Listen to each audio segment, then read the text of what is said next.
Konsep agrowisata memiliki potensi yang cukup besar untuk mendatangkan wisatawan milenial. Agrowisata perlu digarap dengan serius sebagai alternatif pengembangan sektor pariwisata di Bali. Menurut anggota Komisi 11 DPR RI, Tuti Kusumawardani, generasi milenial di era revolusi industri 4.0 selalu memanfaatkan media sosial untuk menemukan hal-hal baru yang mereka inginkan. Hal ini juga menjadi potensi yang besar bagi perkembangan agrowisata di Bali dengan segala keunikan yang ada. Seperti diketahui bersama, generasi milenial merupakan pengguna media sosial di dunia. Untuk itu, pengembangan konsep agrowisata di Bali perlu ditingkatkan untuk mendatangkan wisatawan milenial.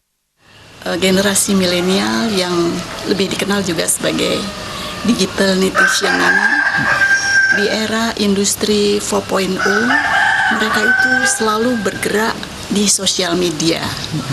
Kita tahu juga generasi milenial ini adalah merupakan konsumen agrowisata yang sangat potensial. Tentu harapan saya bagaimana pertanian di Bali ini bisa memenuhi kebutuhan daripada masyarakat Bali, sehingga Bali ini bisa mandiri terhadap produksi-produksi pertanian ini.